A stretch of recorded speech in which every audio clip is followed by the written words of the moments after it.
Hello everyone, welcome back to my channel. तो आप लोगों ने लास्ट क्लास में 5 रूल्स पढ़ लिए थे, तो उसके बाद जो है आगे की इस क्लास में हम कंटिन्यू करेंगे। तो आज का जो हमारा टॉपिक है वो एडवर्ब्स ही है। एडवर्ब के 6 रूल से हम अपना कंटिन्यू करेंगे और हमने यहाँ तक अपने एग्जांपल्स भी कर लिए थे। यहाँ तक हमने एग्जांपल्स कर लिए थे, ठीक है। तो आगे करेंगे हम। आज यहाँ से हम स्टार्ट करेंगे, दैट इज़ इनफ और टू मच। इनफ और टू मच का मतलब होता है पर्याप्त, मतलब जितना चाहिए उस अमाउंट में है या उससे ज़्यादा अमाउंट में है, ठीक है। अब इनफ का यूज़ जो है एक तो हमारा नाउन के साथ होता है, एक हमारा एडजेक्टिव के साथ होता है। तो जब भी इन वर्ड्स का यूज़ हमारा नाउन के साथ होगा तो वो नाउन से पहले लगते हैं, और जब भी इनका यूज़ एडजेक्टिव के साथ होगा तो एडजेक्टिव के बाद लगेंगे, ठीक है। ये हमारा काफ़ी इम्पोर्टेंट रूल है और ये क्वेश्चन बहुत बार आया है, इसीलिए ये काफ़ी ज़्यादा इम्पोर्टेंट बन जाते हैं। एग्जाम्पल्स की बात करें तो ही हैज़ इनफ नॉलेज। जैसे ही हमने देखा नॉलेज, नॉलेज क्या है, हमारा नाउन है, तो हमने पढ़ा था नाउन से पहले लगता है, तो ये बिल्कुल ठीक लिखा हुआ है। He is weak enough. Weak जैसे ही हम देखेंगे एडजेक्टिव है, तो एडजेक्टिव के बाद लगता है, तो ये भी हमारा ठीक लिखा हुआ है।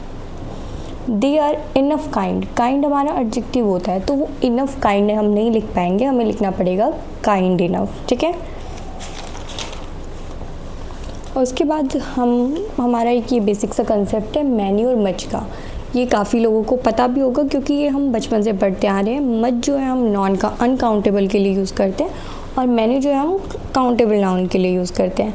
जैसे कि आई हैव मैनी बुक्स। हमने देखा बुक्स क्या है, काउंटेबल है, हम बुक्स को काउंट कर सकते हैं, तो हम क्या लिखेंगे, many books. I have much knowledge. Knowledge तो अनकाउंटेबल है, नॉलेज को हम काउंट तो नहीं कर सकते, तो इस केस में हम क्या लिखेंगे, मच लिखेंगे।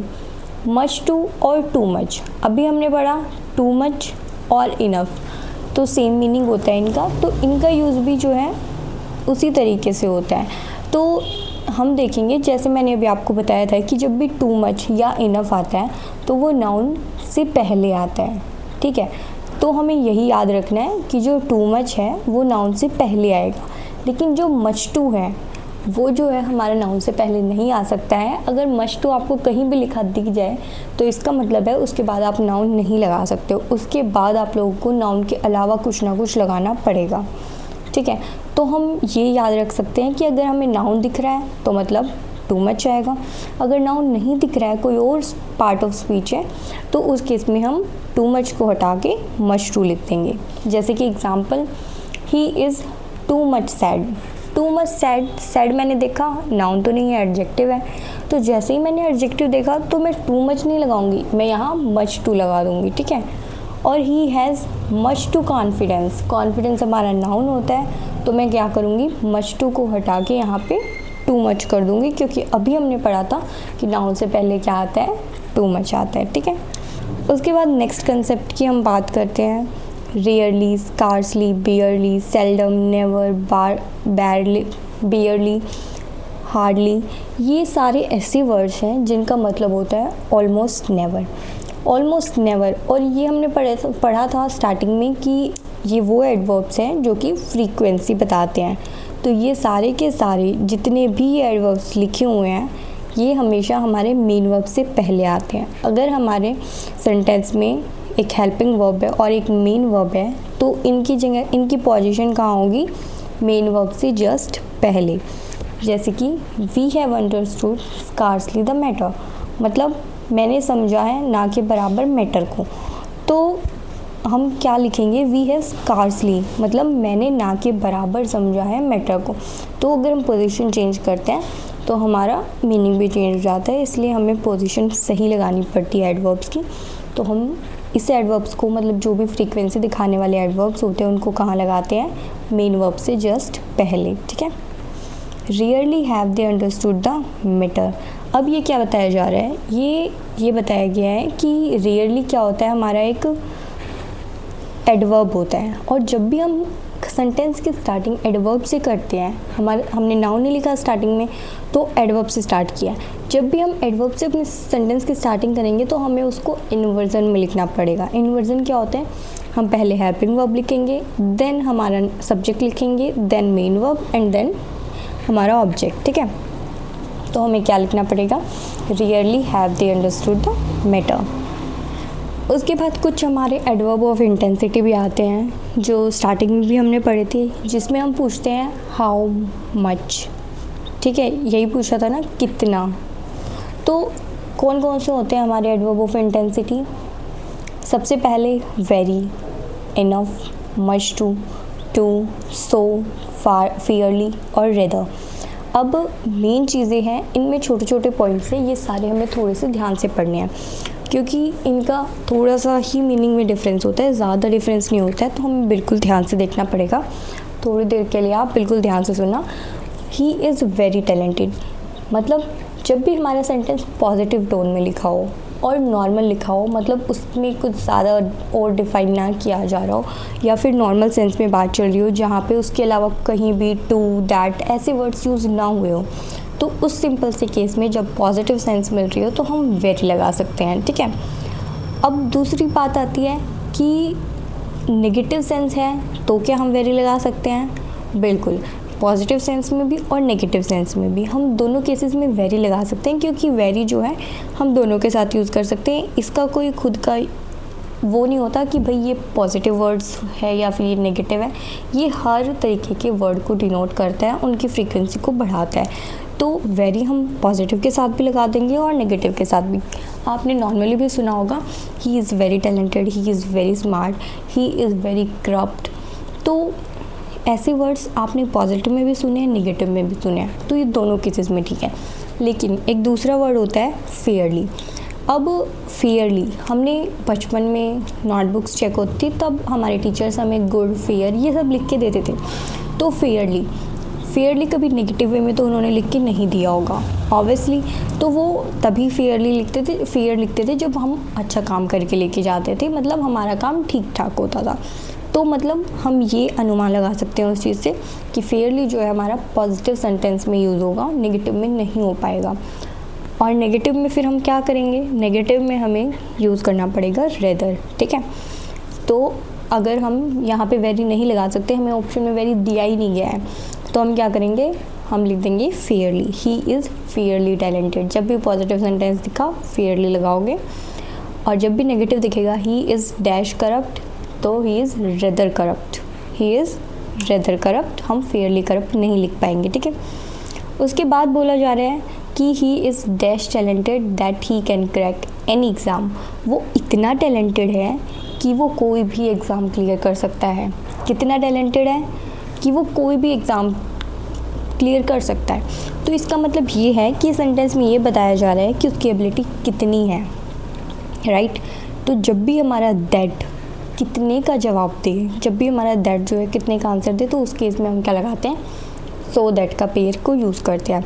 जब भी हमारे सेंटेंस में दैट यूज़ हुआ है और वो ये बता रहा है कि वो कितना है, उस चीज़ का जवाब दे रहा हो, तो उस केस में हम क्या लगाते हैं, जो दूसरा ब्लैंक होगा उसमें सो लगा देंगे। ठीक है, उसके बाद हमारा आता है he is too clever to be fool. ये जो टू होता है TWO, इसका मतलब जो होता है वो नेगेटिव होता है, मतलब वो इतना ज़्यादा चालाक है कि उसको कोई भी पागल बना सकता है।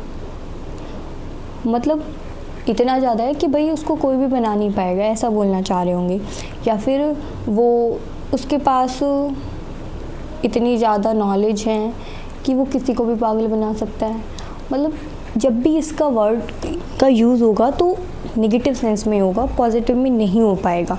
वो इतना ज़्यादा गरीब है कि वो एक टाइम का खाना भी अफोर्ड नहीं कर सकता। तो इस तरीके से जब भी हम TWO का यूज़ करते हैं और कोई भी क्वालिटी बताते हैं, तो इसका मतलब ये है कि वो इतना ज़्यादा है कि आगे वाला काम नहीं हो पाएगा। ठीक है, तो नेगेटिव चीज़ में बताया जा रहा होता है। तो he is too clever to be fool, मतलब वो इतना ज़्यादा चालाक है कि उसको पागल नहीं बनाया जा सकता है। या फिर हम क्या बोल सकते हैं कि इसका मतलब क्या होता है, जब भी हमारा टू लगाओ कि वो इतना ज़्यादा है कि जितना होना नहीं चाहिए, ठीक है। उस सेंस में भी हम यूज़ करते हैं ही इज़ टू स्मार्ट, या फिर he is too over smart, मतलब वो इतना ज़्यादा ओवर स्मार्ट है जितना उसको होना नहीं चाहिए। तो उस केस में भी हम यूज़ करते हैं जब हमें ये वाली सेंस मिल रही हो कि भाई कोई पर्सन इतना ज़्यादा ये है जितना उसको होना नहीं चाहिए, ठीक है। He is talented enough.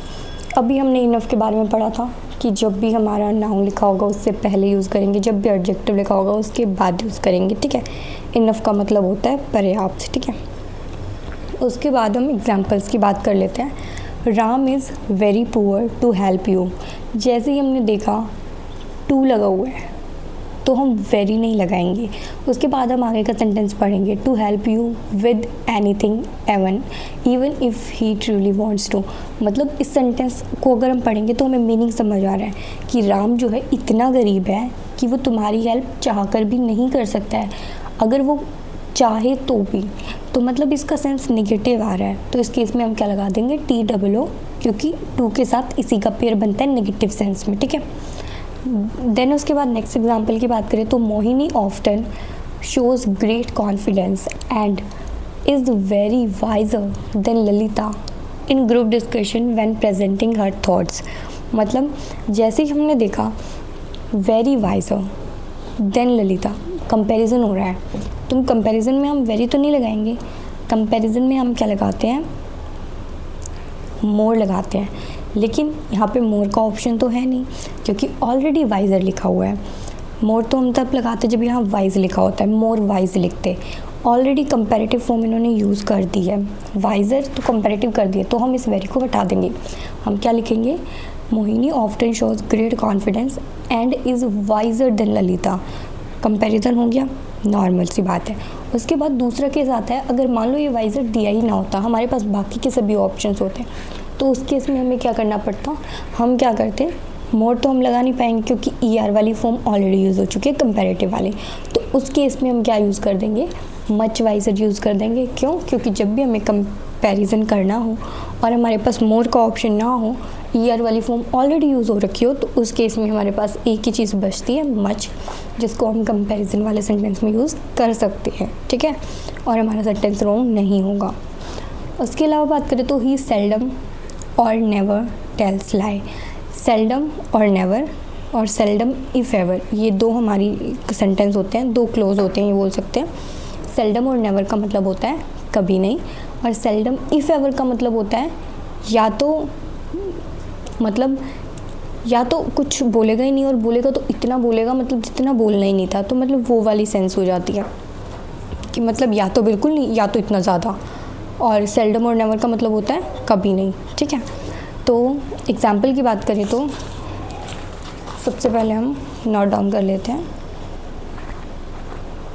Seldom और नेवर और सेल्डम इफ़ एवर। और ये जो सेल्डम वाला केस है, इसमें आता क्या है मोस्टली एग्ज़ाम में, वो क्या लिख के देते हैं, सेल्डम इफ़ नेवर लिख देते हैं, या फिर सेल्डम और एवर लिख देते हैं, मतलब वो चेंज कर देते हैं, या फिर ऐसे लिख देंगे सेल्डम इफ़ नेवर, या फिर सेल्डम और एवर, मतलब वो कुछ ना कुछ चेंज कर देंगे, इफ़ को यहाँ कर देंगे, और को यहाँ कर देंगे, एवर को यहाँ कर देंगे, नेवर को यहाँ कर देंगे, मतलब कुछ ना कुछ फ्लिप करके देते हैं, जिससे थोड़ा सा हमारी गड़बड़ हो जाती है। तो हमें याद रखना है कि हमारा फ्रेज़ है क्या, सेल्डम इफ़ एवर है और सेल्डम और नेवर है।